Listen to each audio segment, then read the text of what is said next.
금요예배 오신 여러분 예수님의 이름으로 환영합니다. 오늘은 징계의 축복이라는 제목으로 함께 하나님의 말씀을 나눠보겠습니다. 하나님은 우리를 너무너무 사랑하세요. 구약 성경에는 하나님이 어떤 선을 베풀어도 변화되지 않는 우리 사람에 대해서 하나님께서 말씀하고 계세요. 그런데 놀랍게도 신약에 와서 아무리 사랑을 베풀어도 변화되지 않는 사람을 위해 하나님은 사람이 생각할 수 없는 놀라운 사랑을 베푸십니다. 그래서 우리가 로마서 5장 8절 잘 아시는 말씀입니다. 함께 읽어볼게요. 그런데 그리스도께서는 우리가 아직 죄인 되었을 때 우리를 위해 죽으셨습니다. 이것으로써 하나님께서는 우리를 향한 그분의 사랑을 나타내셨습니다. 아멘. 그래서 하나님께서는 사랑할 수 없는 우리를 사랑하셔서 예수님을 보내시고 너무너무 우리를 사랑하십니다. 그런데 하나님께서 우리를 너무 사랑하시기 때문에 또 때때로 우리에게 회초리를 들기도 하시고 고난과 또 이렇게 징계를 받게도 하십니다. 히브리서 12장 8절 말씀 읽겠습니다. 징계는 다 받는 것이거늘 너에게 없으면 사생자요 친아들이 아니니라. 아멘. 그래서 우리 부모들도 자녀들 잘 되라고 회초리를 때리는 것처럼 하나님도 자녀들에게 회초리를 때리신다. 또 훈련과 연단을 받게 하신다는 말씀입니다. 우리가 이 말씀을 꼭 기억해야 되는 이유는 때때로 저에게도 그렇지만 우리가 어려운 일을 당할 때는 악한 영이 우리 마음에 공격을 하는 것 같아요. 네가 이런 공격을 받는 거는 하나님이 너를 사랑하지 않는 거다. 혹은 너는 별로 중요하지 않는 인물이다. 혹은 그렇게 자꾸 부정적인 생각으로 우리의 마음에 막 오게 할 때가 있거든요. 그때 우리가 이 말씀을 가지고 대적해야 나가야 될 줄 믿습니다. 우리가 하나님의 친아들이기 때문에 친딸이기 때문에 주님께서 징계하시고 훈련을 허락하시는 거지 하나님과 아무 관계가 없다면 우리가 그런 훈련 등을 받을 필요가 없죠. 그 때문에 하나님께 너무 우리를 사랑하시기 때문에 받는 훈련이라는 것을 여러분이 어려움을 겪을 때마다 기억하시고 또 대적해 나가시기를 축복합니다. 이렇게 징계의 축복이 있는데 하나님은 뜻이 있으시기 때문에 선한 뜻이 있으시기 때문에 우리를 징계하시는데 첫 번째는 이 징계가 우리의 명확한 수준을 보여줍니다. 징계를 받을 때 나의 반응, 하나님이 나를 어려운 길을 가게 하실 때 내 반응이 무엇인가, 그것이 바로 나의 영적인 수준을 나타내는 거예요. 그래서 우리가 엑스레이를 찍어서 몸 안의 상태를 보듯이 우리가 이 징계가 우리에게 영적인 엑스레이다라고 말할 수가 있겠습니다. 그래서 가장 낮은 단계는 어떤 단계냐? 어려움을 겪을 때 즉각적으로 불평하는 단계. 어떤 사람들이 그런 사람들이었죠? 광야의 이스라엘 백성들. 거기서 홍해가 앞에 있고 뒤에서는 이집트의 군대가 몰려올 때 이렇게 말했습니다. 같이 읽겠습니다. 출애굽기 14장 10절에서 12절. 바로가 가까이 올 때 이스라엘 자손이 눈을 들어본즉 애굽 사람들이 자기들 뒤에 이른지라. 이스라엘 자손이 심히 두려워하여 여호와께 부르짖고 그들이 또 모세에게 이르되 애굽에 매장지가 없어서 당신이 우리를 이끌어내어 이 광야에서 죽게 하느냐? 어찌하여 당신이 우리를 애굽에서 이끌어내어 우리에게 이같이 하느냐? 우리가 애굽에서 당신에게 이른 말이 이것이 아니냐? 이르기를 우리를 내버려두라. 우리가 애굽 사람을 섬길 것이라 하지 아니하더냐? 애굽 사람을 섬기는 것이 광야에서 죽는 것보다 낫겠노라. 그래서 어려움을 당할 때 심히 두려워하는 거예요. 그리고 하나님께 막 불평을 하게 되는 거죠. 왜 나한테 이런 일을 겪게 하세요, 하나님? 이러면서 막 그 패닉이 되는 거예요. 이게 이제 신앙생활을 하는 겁니다. 하나님과 이 이스라엘 백성이 얼마나 밀접한 관계를 맺고 있어요. 여러 가지 기적을 경험하고 놀라운 일들을 많이 봤잖아요. 그러니까 신앙생활을 하는 하나님의 백성들인데도 어려운 일을 겪을 때 어떻게 된다? 패닉이 되고 막 공포에 휩싸이고 하나님을 원망하게 되고 이런 상태. 이 상태는 내 영적으로 가장 낮은 단계다라는 것을 우리가 알아야 된다는 거죠. 하나님은 이런 환경에서도 하나님을 믿고 신뢰하시기를 원하세요. 우리가 원래 엄마는 누구였어요? 이렇게 말하면 그렇지만 우리의 원래 엄마는 마귀였잖아요. 못된 엄마 밑에서 살다가 하나님이 우리를 보고 우리를 입양해 주신 거잖아요. 그래서 새 엄마잖아. 근데 새 엄마는 나쁜 콩쥐 엄마가 아니라 우리 하나님 너무너무 좋고 우리를 원래 창조하신 너무 좋은 엄마에게로 우리가 온 거예요. 하나님이 내 엄마가 나를 너무 사랑하는 분이야. 그거를 인식을 해야 되는데 말씀을 통해서 또 여러 가지 환경을 통해서 훈련을 통해서 내 엄마는 날 너무 사랑해. 내 엄마는 날 어떤 환경에서도 포기하지 않을 뿐이야. 이런 어떤 믿음과 신뢰가 쌓여 있어야 되는데 그게 안 되는 거죠. 그거를 하나님이 이렇게 올려놓으시려고 10가지 재앙을 베푸셨잖아요. 그 중에서 세 번째 재앙인가부터는 이 이스라엘 백성 있는 땅에서는 똑같은 땅에 사는데 고기만 딱 그 재앙이 안 일어나는 거죠. 얼마나 놀라워요. 하나님이 이 사람들을 정말 죽이려고 했더라면, 이스라엘 백성 죽이려고 했더라면 벌써 죽였어도 죽였어야죠. 안 그래요? 죽이려고 하는 사람들한테 왜 금까지 얻어서 나오는 놀라운 기적을 베풀겠냐는 거예요. 그러니까 이런 일들을 베푸시는 이유는 뭐예요? 하나님이 우리의 새엄마로서 우리에게 어떤 신뢰감을 쌓아주시기를 원하시는 거죠. 난 널 포기하지 않아. 나한테 너는 이렇게 끔찍한 존재야. 난 널 너무너무 사랑해.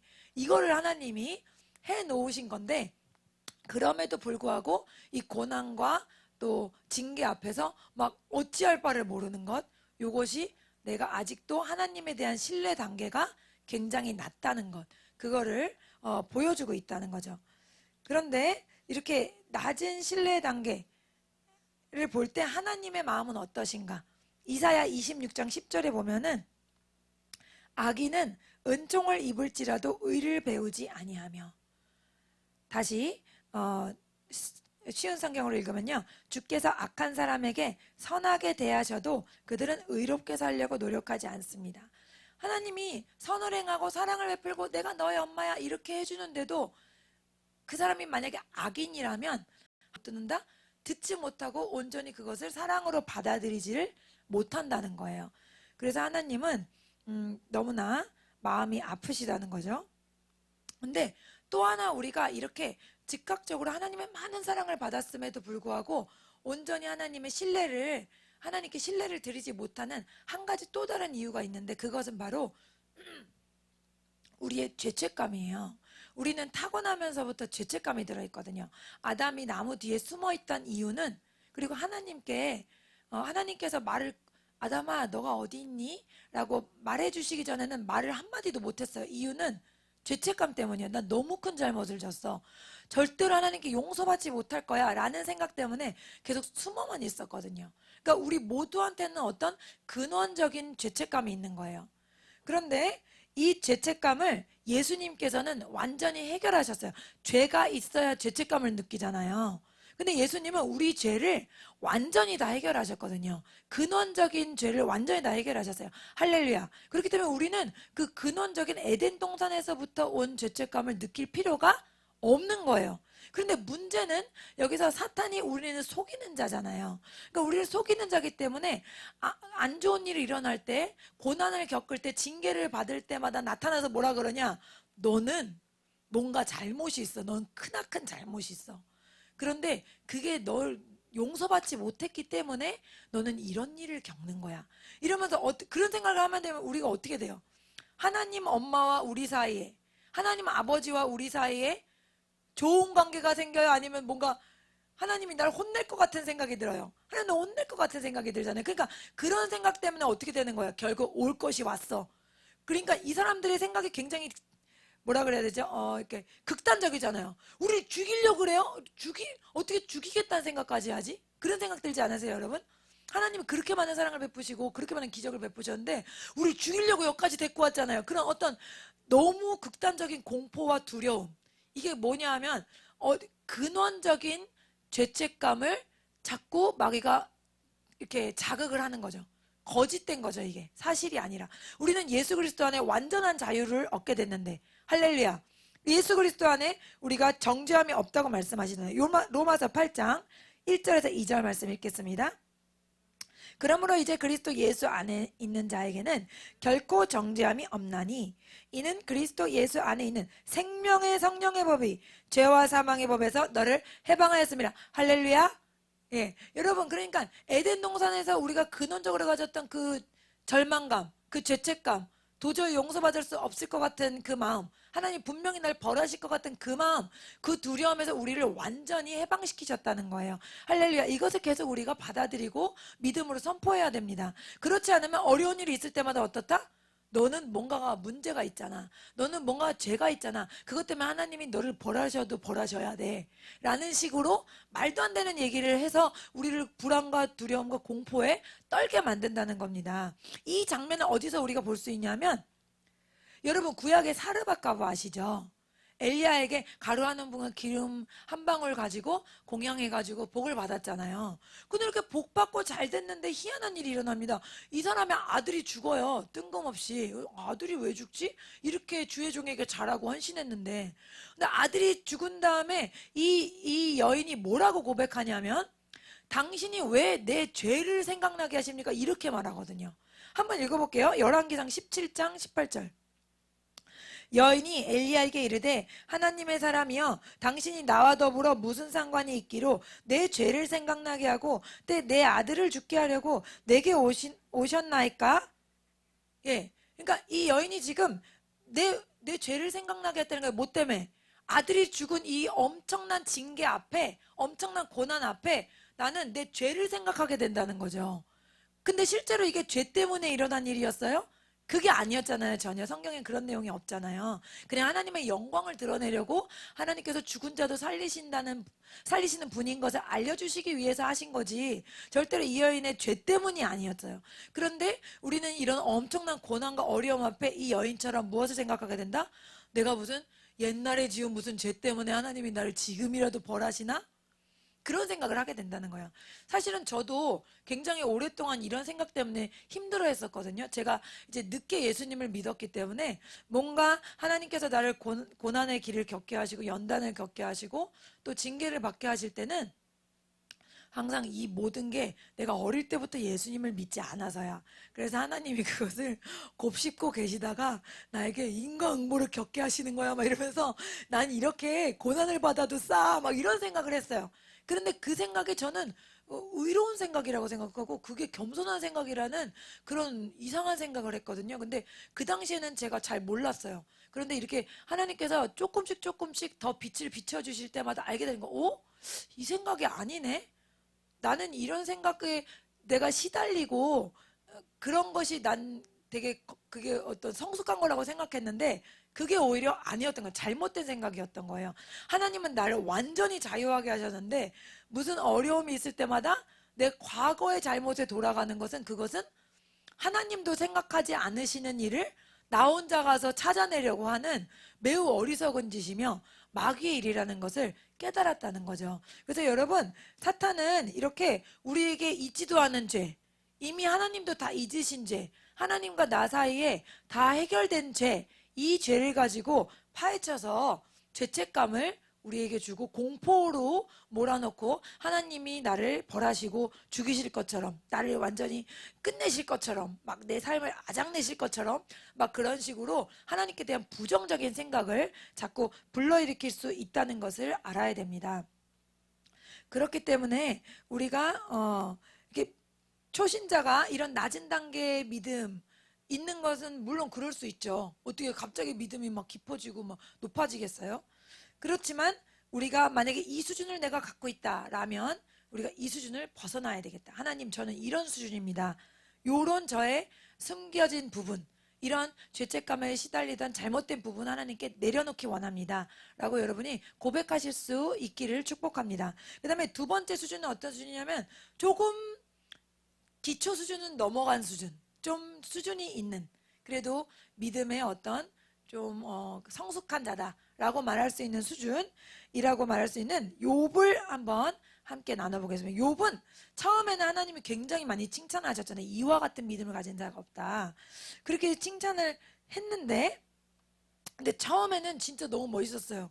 우리 중에 이 정도 수준의 믿음을 고백하는 사람도 굉장히 드물 거라는 생각이 들 만큼 이런 고백을 하잖아요. 너무 은혜로운 고백이니까 우리 함께 읽어볼게요. 욥기 1장 20절에서 22절. 욥이 일어나 겉옷을 찢고 머리털을 밀고 땅에 엎드려 예배하며 이르되 내가 모태에서 알몸으로 나왔사온즉 또한 알몸이 그리로 돌아가올지라. 주신 이도 여호와시오 거두신 이도 여호와시오니 여호와의 이름이 찬송을 받으실지니라 하고, 이 모든 일에 욥이 범죄하지 아니하고 하나님을 향하여 원망하지 아니하니라. 아멘. 예, 이렇게 했는데 이제 이 욥의 어떤 온몸의 종기와 그 통증이 사라지지 않고 실제로 한 10년 이상 이게 계속됐다 그러죠. 그러니까 이러니까 그 다음에는 조금 이상해지기 시작했어요. 이상해지기 시작해서 욥기 3장 1절에서 5절 말씀 읽겠습니다. 그 후에 욥이 입을 열어 자기의 생일을 저주하니라. 욥이 입을 열어 이르되 내가 낱날이 멸망하였더라면 사내 아이를 베었다 하던 그 밤도 그러하였더라면 그날이 깜깜하였더라면 하나님이 위에서 돌아보지 않으셨더라면 빛도 그날을 비추지 아니하였더라면 어둠과 죽음의 그늘이 그날을 자기 것으로 주장하였더라면 구름이 그 위에 덮였더라면 흑암이 그날을 덮었더라면 나에겐 평안도 없고 안일도 없고 휴식도 없고 다만 불안만 있구나. 여러분, 지금 이 여기 읽은 이 말씀들이 여러분 하나님께 감사하고 하나님의 선하심을, 하나님께 대한 신뢰를 나타내는 거예요? 아니면은 뭔가가 불만이 있어요?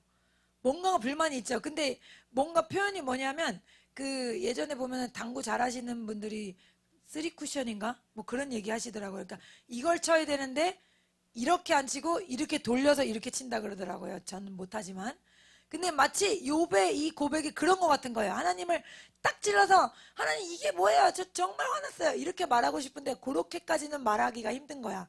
그러니까 싹 돌려가지고 내가 난 날이 없었더라면 막 이러면서 이상한 얘기를 엄청 많이 해요, 진짜. 그래서 저는 처음에 이걸 읽을 때 이 사람이 왜 이렇게 오락가락해 이랬는데 앞에는 그동안 갖고 있던 내 믿음의 어떤 그런 걸 내 자신에게도 보여주고 싶은 거야. 난 그래도 이런 고통을 당해도 이 정도야 라고 했는데 그 다음부터는 도저히 감당하는 게 나오는 거죠. 그러니까 왜 날 낳게 하셨냐고, 이렇게 괴롭게 할 거면 이러면서 본색을 막 드러내고 결국에는 상태가 어떻죠? 26절에 보면 평온도 안일도 휴식도 없고 불안감만 있어.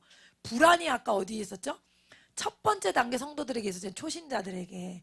그래서 어려움이 닥칠 때 공포와 불안에 시달리는, 결국에는 욥도 어때요? 같은 수준인 것이 드러나는 거예요. 그런데 감사한 것은 뭐냐면 그 첫 번째 단계 성도들은 안타깝게도 돌아오질 못했어요. 그쵸? 그냥 그 불안과 공포에서 투덜거리는 게 그게 아예 그냥 습관이 돼가지고 버림받을 때까지 끊어지지가 않아. 그래서 하나님이 수없이 참으셨는데도 계속 불평한 결국에는 가나안 땅에 못 들어갔잖아요. 그런데 감사한 것은 욥은 그래도 그분들보다는 수준이 좀 있었던 관계로 이렇게 좀 많이 이상한 얘기 하다가 그래도 어떻게 해요?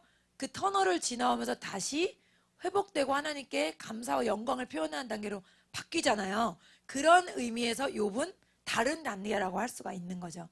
우리 성도들 중에 또 이런 단계에 속한 성도들이 계실 거예요. 그러면 하나님, 제가 이렇게 욥처럼 이렇게 처음에 그런 멋있는 모습, 성숙한 모습에서 이렇게 속으로 들어가지 않고 계속 하나님을 찬양하고 영광 돌릴 수 있는 그런 단계까지 갈 수 있도록 하나님 저를 도와주옵소서라고 기도해야 될 것 같습니다. 그 다음에 마지막 단계는 고난과 어려움을 겪음에도 불구하고 한결같이 하나님을 찬양하고 감사하는 단계, 그 최고의 단계라고 할 수 있겠죠.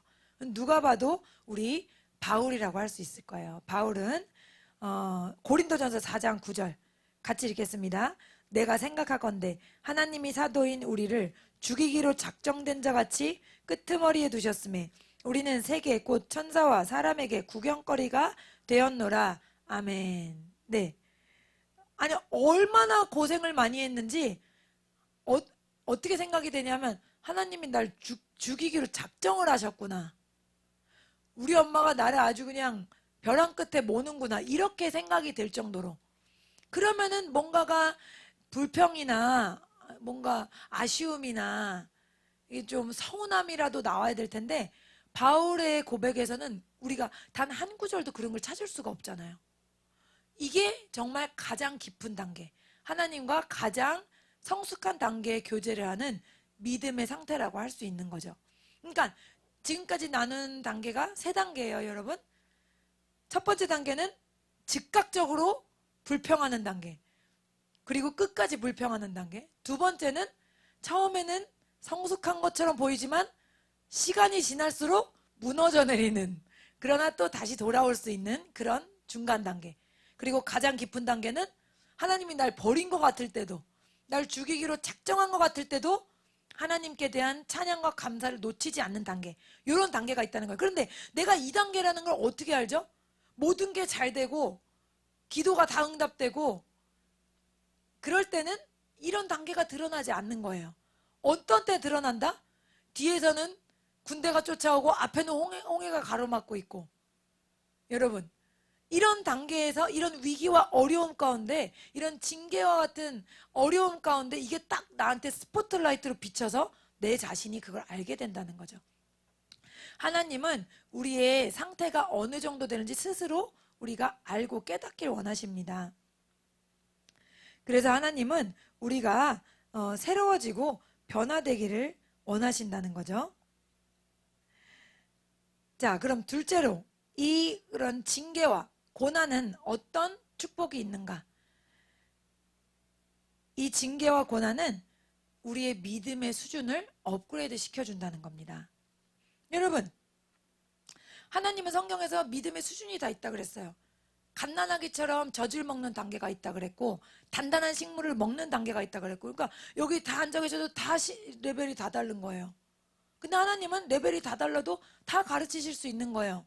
말씀을 똑같이 들어도 이 사람은 이렇게, 저 사람은 저렇게 다 자기 레벨로 그 말씀을 섭취할 수 있도록 하나님은 그 사람의 영에게 말씀하시거든요.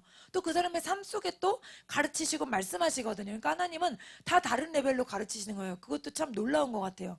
우리 영어 강사들은 같은 레벨이 있어야 가르치기가 편하잖아요. 다른 레벨이 섞이면 어떻게 좀 계속 힘들어지거든요. 우리가 초급 레벨일 때는 두 레벨만 섞여도 가르치기가 굉장히 어려워요. 좀 성숙하면은 다른 레벨 섞여도 가능하지만 이게 레벨이 다양하다는 건 가르치기가 힘든다는 건데, 하나님은 주일 레벨 나오면 10명이면 10명, 20명이면 20명, 100명 100명 다 어때요? 다 다른 레벨이잖아요. 그런데도 하나님은 그 각 사람에게 영에게 필요한 단계 양식을 넣어주신다는 거, 그거 놀랍지 않으세요? 예. 어쨌든 하나님은 그렇게 각 사람의 단계가 다 다르고 믿음의 단계가 다 다르다고 말씀하시는데, 중요한 건 아기가 젖병 빠는 건 귀엽죠. 근데 5살이 젖병 빨아보세요. 10살이. 근데 40살이 젖병을 빨아보세요. 얼마나 무섭고 이상해요. 여러분, 그러니까 하나님 보시기에 40살이 젖병 빨고 있는 성도, 그래 네가 좀 많이 힘들었지 그동안, 그래 천천히 해, 이렇게 안 하세요. 하나님은 아유 답답해, 너 언제까지 젖병 빨 거냐 이러신다는 거죠. 그 말씀이 히브리서 5장 12절에 나와 있어요. 때가 오래되었으므로 너희가 마땅히 선생이 되었을 터인데, 너희가 다시 하나님의 말씀의 초보에 대하여 누구에게 가르침을 받아야 할 터이니 단단한 음식은 못 먹고 젖이나 먹어야 할 자가 되었도다. 아멘. 주님은 거룩하시고 너무 아름다우셔서 때가 오래되었으므로 마땅히 선생이 되어야 할 텐데 이렇게 표현하셨지만, 아까 제가 말씀드린 대로 솔직한 마음은 그 마음이라는 건데, 너 언제까지 젖을 빨고 있을 거냐, 너 언제까지 네 믿음 하나도 어쩌지 못해가지고 맨날 저 삐졌어요, 저 이번 주에 못 가요, 이거 언제까지 그럴 거냐는 거죠. 하나님이 답답하다 이거예요.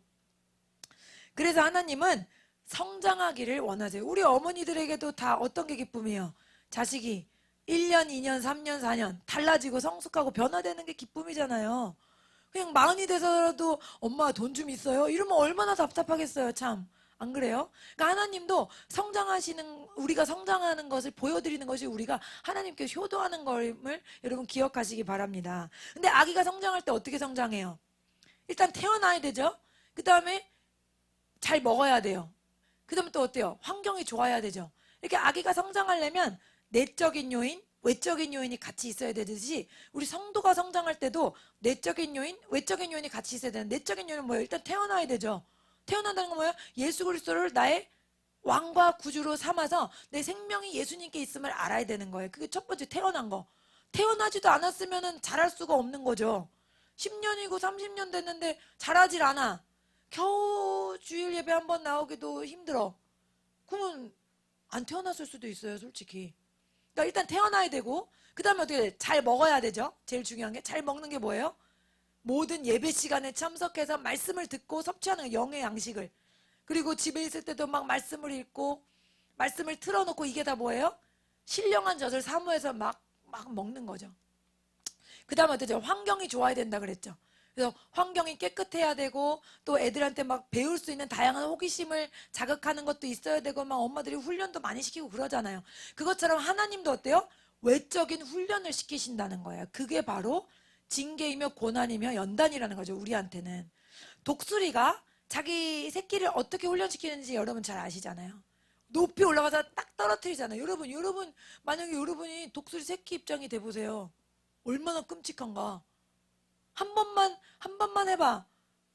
10억 줄게. 이래도 전 절대로 못해요. 너무 무서울 것 같아. 너무 진짜 끔찍할 거. 아무리 엄마가 밑에서 받아준다 그래도.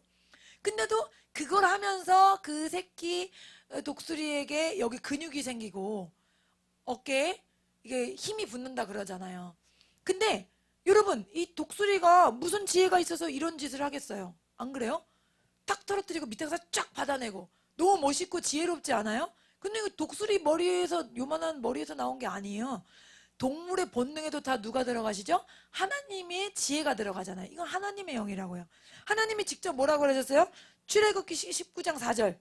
내가 애굽 사람에게 어떻게 행하였음과 내가 어떻게 독수리 날개로 너희를 업어 내게로 인도하였음을 너희가 보았느니라. 아멘. 예. 그래서 하나님이 직접 독수리의 자신의 사랑을 비유해서 표현하셨어요. 독수리도 그렇게 사랑하는데 내가 너희들을 얼마나 업어서 키운 줄 아니? 이렇게 얘기하시는 거죠. 여러분, 우리 각 사람이 여기 지금 그래도 기도하시는 분들, 교회에서 가장 충성하시는 분들이 수요예배, 금요예배 나오시는데 우리가 그냥 됐냐고요, 이게. 그냥 된 게 아니잖아요.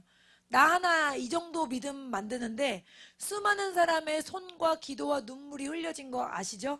여러분, 저도 정말 아무것도 모를 때 다른 교회 갔을 때 언니 오빠들이 기도해주고 밥 사주고 위로해주고 상담해주고 얼마나 그런 희생의 손길로 지금의 자리에 와 있는지 몰라요. 그러니까 그게 다 뭐예요? 그게 사람이 아니라 하나님이 그 사람들의 마음을 감동하시고 그 사람들에게 섬김과 희생의 눈물을 주셔서 우리를 그렇게 해준 거잖아요. 그러니까 하나님은 우리를 그렇게 사랑하신다는 거예요. 그리고 이렇게까지 훈련시키시는 하나님의 궁극적인 목표는 뭐냐? 하나님은 우리를 신령한 사람으로 만들고 싶어 하세요. 우리가 육체를 갖고 살고 있기 때문에 자꾸만 이 세상에 빠지기가 쉽거든요. 그런데 너는 영적인 존재야. 넌 나랑 레벨을 같이 해야 돼. 이것을 가르쳐 주시기 위해서 우리를 훈련시키시고 연단시키신다고 말씀하세요. 신명기 8장 2절에서 3절 말씀 읽겠습니다. 내 하나님 여호와께서 이 40년 동안에 내게 광야길을 걷게 하신 것을 기억하라. 이는 너를 낮추시며 너를 시험하사 내 마음이 어떠한지 그 명령을 지키는지 지키지 않는지 알려 하심이라. 너를 낮추시며 너를 줄이게 하시며 또 너도 알지 못하며 내 조상들도 알지 못하던 만나를 내게 먹이신 것은 사람이 떡으로만 사는 것이 아니요 여호와의 입에서 나오는 모든 말씀으로 사는 줄을 내가 알게 하려 하심이라. 아멘. 우리가 영적인 삶을 살지 않으면 어떤 존재가 돼버리죠? 금방 먹고 즐기고 쓰고 놀고 이거에 빠져버리기 쉬운 존재라는 거예요. 그래서 하나님이 우리를 때때로 낮추시고 시험하신다는 거예요. 우리를 힘든 길로 인도하신다는 거죠. 고난의 길, 징계의 길로 인도하셔서 나는 떡으로 살지 않고 간절히 무엇을 붙들어요? 하나님의 말씀, 생명을 붙들 수 있도록 그거를 붙들 수밖에 없는 환경이 되도록 하나님이 그렇게 우리를 만드신다는 거죠. 낮추고 배고프게 하신다는 게 뭡니까? 힘들다는 거예요. 계획한 일이 안 된다는 거예요. 자녀 문제, 또 재정 문제, 사업 문제, 직장 문제, 건강 문제, 많은 문제들로 인해서 내 뜻대로 안 되는 걸 경험한다는 거예요. 안 될 때 어디를 보게 돼요? 다 안 되면 사방이 막히면 하늘을 볼 수밖에 없잖아요. 그러니까 하나님은 너는 하늘을 보고 사는 자야. 너는 나를 보고 살아야 되는 영적인 존재야 라는 것을 가르쳐 주시기 위해 우리를 낮추시고 우리를 시험하신다는 것입니다. 이사야 38장 17절 말씀 읽겠습니다. 보옵소서, 내게 큰 고통을 더하신 것은 내게 평안을 주려 하심이라. 주께서 내 영혼을 사랑하사 멸망의 구덩이에서 건지셨고 내 모든 죄를 주의 등 뒤에 던지셨나이다. 이것은 병고침을 받은 히스기야의 고백이거든요. 근데 하나님께서 큰 고통을 겪게 하신 뒤에 무엇을 주세요? 평안함을 주신다는 거예요. 이 평안함은 영적인 하나님과 나와 내 친부모 되시는 하나님과 나와 내 엄마, 내 아빠와 영적인 평안함을 말하는 거예요. 세상적인 편안함을 말하는 게 아니라 하나님과 나와의 관계 속에서 오는 평안함. 그것을 말하는 거죠. 그것을 주시기 위해서 하나님은 육신의 고통, 이 세상 삶에서의 고통을 허락하셨다는 거예요. 그리고 이 고통을 지나고 나니 어때요? 내 모든 죄가 주의 등 뒤에 던져졌대요. 이 말은 내가 어떻게 됐다는 거예요? 거룩하게 됐다는 거죠. 내 수준이 높아졌다는 거죠. 예전과는 다르게 더 죄를 쉽게 이겨낼 수 있는 믿음의 사람으로 성장하고 도약했다는 것입니다. 할렐루야. 그래서 이처럼 어려움과 환난과 고난은 하나님이 우리를 신령한 사람으로 또 수준 높은 믿음의 사람으로 올려주시기 위해서 통과하게 하시는 그런 과정이다라는 것을 우리가 다시 한번 기억하기 원합니다. 욥이 그 많은 고난을 지났을 때 마지막으로 한 고백, 이 고백은 정말 은혜로워요. 다 같이 읽어보겠습니다. 욥이 여호와께 대답하여 이르되, 욥기 42장, 주께서는 못하실 일이 없사오며 무슨 계획이든지 못 이루실 것이 없는 줄 아오니 무지한 말로 이치를 가리는 자 누구니까? 나는 깨닫지도 못한 일을 말하였고 스스로 알 수도 없고 헤아리기도 어려운 일을 말하였나이다. 내가 말하겠사오니 주는 들으시고 내가 주께 묻겠사오니 주여 내게 알게 하옵소서. 내가 주께 대하여 귀로 듣기만 하였사오나 이제는 눈으로 주를 배옵나이다. 그러므로 내가 스스로 거두어드리고 티끌과 제 가운데 회개하나이다. 아멘. 아까는 자기가 태어난 날에 왜 태어나게 하셨냐 그러고 왜 달빛이 비쳤냐 그러고 아들이 생겼다는 얘기도 안 들렸으면 좋았었겠다 그러고 오만 가지 안 좋은 얘기 다 하더니 이 말은 좀 어때요? 굉장히 이 고백은 수준이 높고 굉장히 하나님을 굉장히 정말 경외하고 있다는 것을 우리가 알 수가 있잖아요. 딱 겸손하잖아요. 이런 단계로 만드시고자 하시는 것이 하나님의 훈육 목표라는 거죠. 징계의 목표라는 거죠. 그래서 하나님이 뭐라고도 안 했는데 저는 그냥 제 가운데 회개나 하고 있겠습니다. 무지한 말로 이치를 가리는 자 누구입니까? 이 소리 저 소리 헛소리 했습니다. 주님 용서하옵소서. 불쌍히 여기옵소서.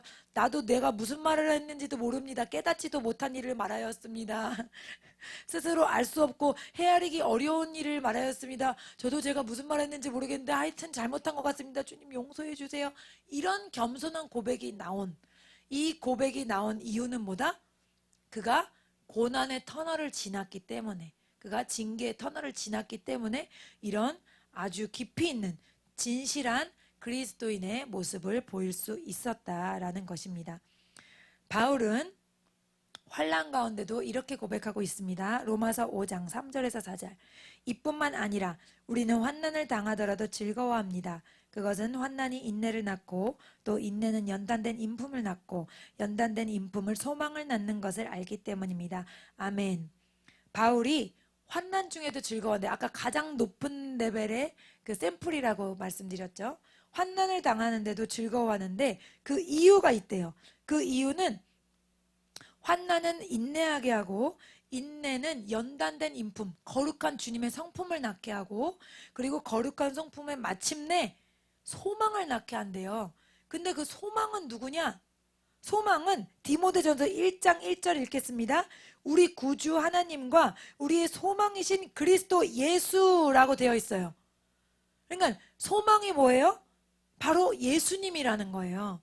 그래서 우리가 환난을 당하는 궁극적인 목표는 우리의 소망이 땅에 있지 않고 우리의 눈이 땅에 머물지 않고 우리의 소망이 오직 하늘에 계신 예수 그리스도께 집중될 때 그것이 바로 하나님의 교육 목표가 되는 줄 믿습니다. 그래서 우리가 육신의 정욕, 안목의 정욕, 이생의 자랑을 따라 낮은 단계로 머무르는 것이 아니라 육신을 즐겁게 해주는 거, 눈을 즐겁게 해주고 삶에 대해 자랑하는 세상 즐거움을 따라가는 것이 아니라 오직 하늘의 소망으로 충만하고 예수 그리스도께 집중되어 있는 눈을 갖는 그때까지 주님은 우리를 계속해서 징계하시며 훈련시키시며 연단시키신다는 말씀입니다. 마지막으로 베드로후서 3장 18절 말씀 함께 읽고 말씀 마치겠습니다. 오직 우리 주 곧 구주 예수 그리스도의 은혜와 그를 아는 지식에서 자라가라. 영광이 이제와 영원한 날까지 그에게 있을지어다. 아멘. 주님의 소망은 우리가 예수 그리스도 안에 날마다 자라고 성장하는 것인 줄 믿습니다. 오직 우리의 눈이 예수님께 집중되는 그날까지 우리가 표대를 얻은 것으로 생각하지 않고 날마다 그 표대를 향하여 달려가시는 여러 성도들 되시기를 예수님의 이름으로 축복합니다. 오늘 말씀을 가지고 함께 기도하겠습니다. 예수님 한번 부르시고 기도합니다. 주님